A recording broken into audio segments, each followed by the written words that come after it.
নমস্কার বন্ধুরা, শিখা স্পাইসি কুকিংয়ে আপনাদের সকল বন্ধুদেরকে স্বাগত জানাই। বন্ধুরা, আজকে আমি নিয়ে এসেছি খুবই টেস্টি একটি রেসিপি। এটা অনেকেই খায় না, আবার অনেকে বানিয়ে খেলে এতটাই টেস্ট বলবে। তো সেই রেসিপিটি হলো মানকচুর ডাঁটা পোড়া দিয়ে, সেটা হলো চিংড়ি মাছের মাথা দিয়ে ভর্তা। আর এই ভর্তার রেসিপিটি এতটাই টেস্টি হয়। তো চলুন বন্ধুরা, এই মানকচুর ডাঁটা পোড়ানোর জন্য প্রথমে আমরা ডাঁটাগুলো কেটে নিই। তো এখানে চলে আসলাম মানকচু গাছের সামনে। এবার এই গাছ থেকে দেখুন, আমি এখানে একটা কচু হয়েছে ছোট, এখান থেকে একটা ডাঁটা কেটে নেব।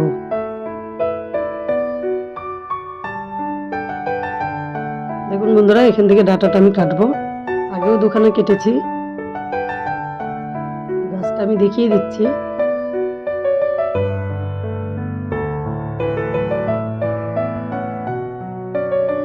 এবার একটা ছুরি দিয়ে এই ডাঁটাটা কেটে নেব।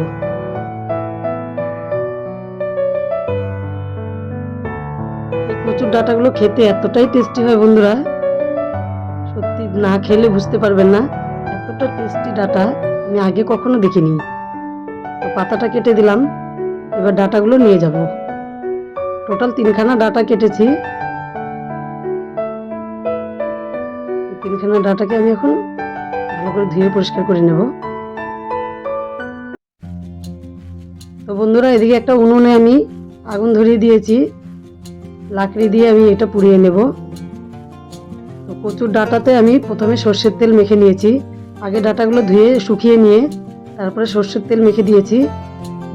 বেগুন পোড়ানোতে যেভাবে আমরা সর্ষের তেল মেখে নেই, সেভাবেই সর্ষের তেলটাকে মেখে দিয়েছি, তাতে পোড়ানো সুন্দর হবে। এবার কয়েক পিস ডাঁটাকে আমি পুড়িয়ে নেব। আপনারা সঙ্গে থাকুন, ভিডিওটি শেষ পর্যন্ত দেখতে থাকুন। আর এই ভিডিওটি না দেখলে আপনারা ভীষণ মিস করবেন, কারণ এত সুন্দর একটি রেসিপি। দেখুন, বেগুনের মতো পুড়ে যাচ্ছে, খুব সুন্দর। উল্টে পাল্টে দিয়ে আমি পুড়ে নেব।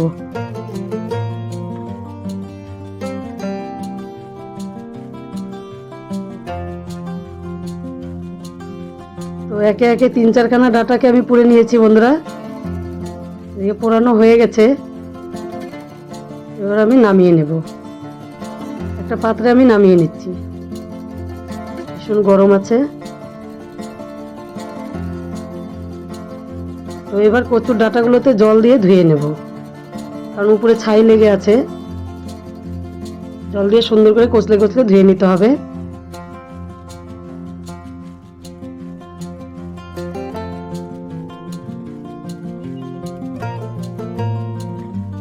জলটাকে পাল্টে দিয়ে আবারও ধুয়ে নিচ্ছি।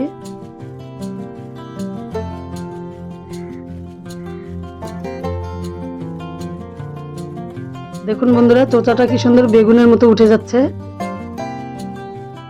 কচুর যে খোসাটা আছে ডাঁটার, সেটা বেগুনের মতো তুলে দিচ্ছি। তো আপনারাও সেম প্রসেসে বানাবেন, খুব সুন্দর হয়। আর এত অসাধারণ খেতে হয়, একটু খাটনি আছে কিন্তু খেতে দারুণ টেস্ট।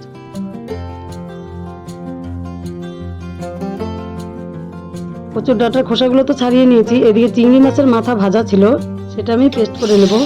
তো তার আগে আমি এখানে নিয়ে নিচ্ছি পেঁয়াজ, রসুন, আদা আর কাঁচা লঙ্কা ভেজে, এগুলো একসঙ্গে ভেজে নেব। ভাজার আগে সামান্য তেল দিয়েছি, তেলে ভাজলে ভালো হবে। আর এদিকে কচুর ডাঁটাগুলো দেখুন, এগুলোকে আমি এখন পিস পিস করে কেটে নেব। আর এর ভিতরে যে জলটা আছে, সেই জলটাকে চিপে ফেলে দিবেন, তাহলে আরো ভালো হবে।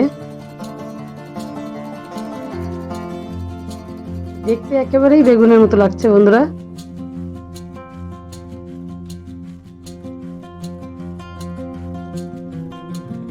এবার প্রথমে চিংড়ি মাছের মাথাগুলোকে পেস্ট করে নেব।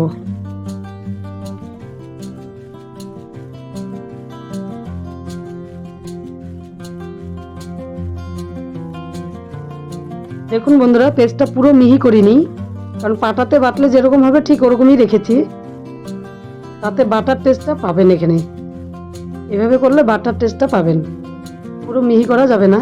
একটা পাত্রে নিয়ে নিলাম, এবার কচুটাকে পেস্ট করে নেব।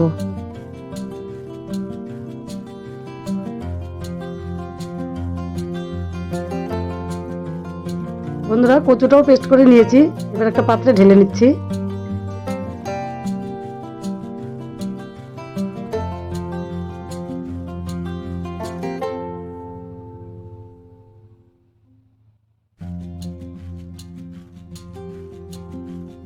এবার লঙ্কা ভাজাটা, লঙ্কা পেঁয়াজ রসুন আদা এগুলো ভেজেছিলাম সেগুলোকেও পেস্ট করে নেব।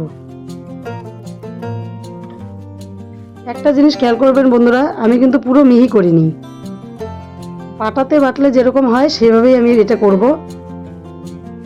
এটাও পেস্ট করা হয়ে গেছে, এবার একটা পাত্রে তুলে নিচ্ছি।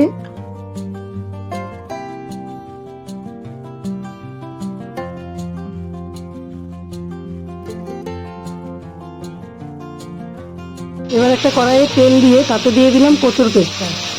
কচুর পেস্টটাকে দিয়ে একটু নেড়ে চেড়ে নিচ্ছি। এবার দিয়ে দিব লঙ্কার পেস্ট, লঙ্কা আদা রসুনের পেস্টটা দিয়ে দিলাম। সবগুলো উপকরণকে দিতে থাকবো আর নাড়তে থাকবো। বন্ধুরা আমি বলছি আপনারা অবশ্যই একবার ট্রাই করবেন এরকম মানকচুর ডাঁটা।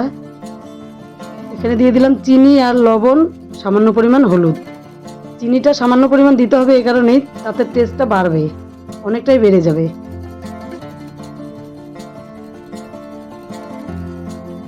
সবকিছু দেওয়ার পর নেড়ে চেড়ে নিলাম। এবার আমি চিংড়ি মাছের পেস্টটা দিয়ে দেব। চিংড়ি মাছের মাথার পেস্টটা যে করেছি সেটা দিয়ে দিলাম। এবার সবগুলো উপকরণকে আবারও নেড়ে চেড়ে দেব। নেড়ে চেড়ে ভেজে নিয়ে ফিরে আসছি।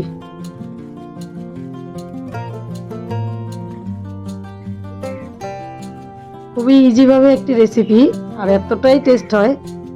হ্যাঁ, পোড়ানোটা একটু ঝামেলা, তো আপনারা গ্যাসেও পুড়িয়ে নিতে পারেন। দেখুন বন্ধুরা অনেকটাই ভাজা হয়ে গেছে, একটুকু জল বেরোচ্ছে না। আমি চিপে চিপে দেখছি, তো জলটা থাকা চলবে না। এখানে চাইলে আপনারা সামান্য পরিমাণ লেবুর রসও দিতে পারেন। তো আমাদের বাটাটা ভাজা কমপ্লিট, এবার আমরা একটা পাত্রে তুলে নেব। তো বন্ধুরা মানকচুর ডাঁটা পোড়া এই ভর্তার রেসিপিটি আপনাদের কেমন লাগলো? এই রেসিপিটি দেখে যদি আপনাদের ভালো লেগে থাকে তাহলে অবশ্যই লাইক শেয়ার কমেন্ট করবেন। আর ভিডিওটি শেষ পর্যন্ত দেখার জন্য সকল বন্ধুদেরকে ধন্যবাদ জানাই।